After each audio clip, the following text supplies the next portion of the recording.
அனைவருக்குமே வணக்கம். சற்று முன் கிடைத்திருக்கக்கூடிய ஒரு மிக மிக முக்கியமான செய்தி ஒன்று வெளியாகியுள்ளது.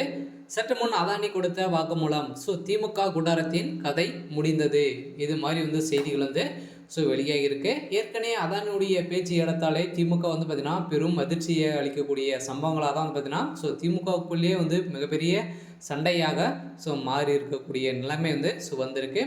இதை தொடர்ந்து தான் அதானி அவர்கள் சிக்கியிருந்தார் இல்லையா? அவருடைய வழக்கு பார்த்தீங்கன்னா இப்போ உச்சநீதிமன்றத்தில் மாற்றிருக்கக்கூடிய நிலையில் அவர் கொடுத்த வாக்குமூலத்தால் இப்போ பார்த்தீங்கன்னா அதிரடியாக திமுகவுடைய கூடாரம் ஒட்டுமொத்தமாக சிக்கிய சம்பவம் தான் பெரும் அதிர்ச்சியை சிக்கியிருக்கு.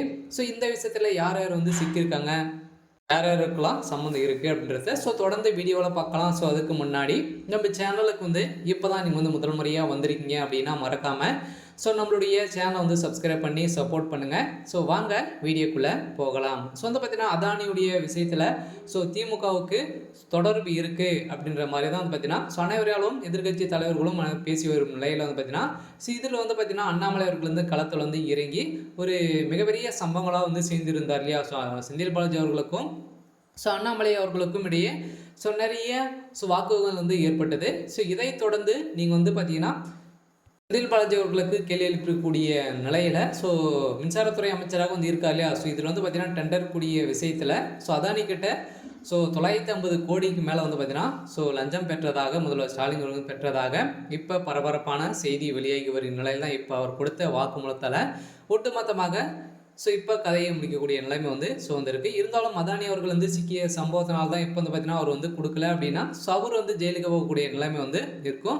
அதனால் பார்த்தீங்கன்னா திமுக ரகசியமாக செய்யக்கூடிய டீலில் பார்த்தீங்கன்னா இதுவும் ஒன்றாக தான் இருந்தது. இப்போ சூரிய ஒளி சக்தி மின்சாரத்துறை சூரிய ஒளி மூலமாக தயாரிக்கக்கூடிய மின்சார சக்தியை பார்த்தீங்கன்னா டெண்டர் மூலமாக அதானியுடைய நிறுவனத்திலிருந்து தான் பார்த்தீங்கன்னா திமுக ஒப்பந்தங்கள் செய்து இந்த ஒப்பந்தத்தின் அடிப்படையில் இந்த ஒப்பந்தத்துக்கே பார்த்தீங்கன்னா முதல்வர் ஸ்டாலின் அவர்கள் 950 கோடிக்கு மேலே லஞ்சமாக பெற்றிருக்காரு அப்படின்ற மாதிரி கொடுத்த ஆதாரத்தில் ஏற்கனவே ஆதாரங்கள் இருக்குது அப்படின்ற மாதிரி அண்ணாமலை அவர்கள் பேசியிருந்த நிலையில் இப்போ செந்தில் பாலாஜி அவர்கள் பார்த்தீங்கன்னா அவரும் திமுகவை சேர்ந்த மூத்த அமைச்சர்களும் வசமாக சிக்கிய சம்பவத்தினால தான் இப்போ பார்த்தீங்கன்னா அதனுடைய விஷயத்தில் அவர் கொடுத்த வாக்குமூலத்தால் திமுக கூடாரம் ஒட்டுமொத்தமாக அழியக்கூடிய சம்பவம் இப்போ நடந்திருக்கு.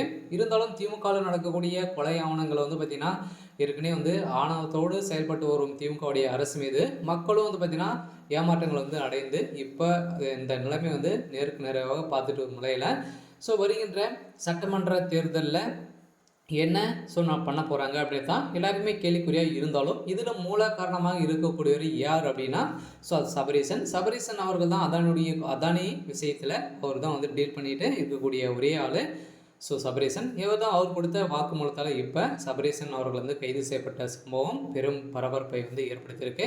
இருந்தாலும் திமுகவுடைய கூடாரத்துக்கு ஒட்டுமொத்த கதையும் முடிவு கட்டக்கூடிய நிலை வந்திருக்கு. இருந்தாலும் என்ன நடக்க போகுது அப்படின்றத வெயிட் பண்ணி பார்க்கலாம். இது மாதிரி செய்திகளை தெரிஞ்சுக்கணும் அப்படின்னா மறக்காமல் நம்முடைய சேனலை செலக்ட் பண்ணிக்கோங்க. தேங்க்யூ.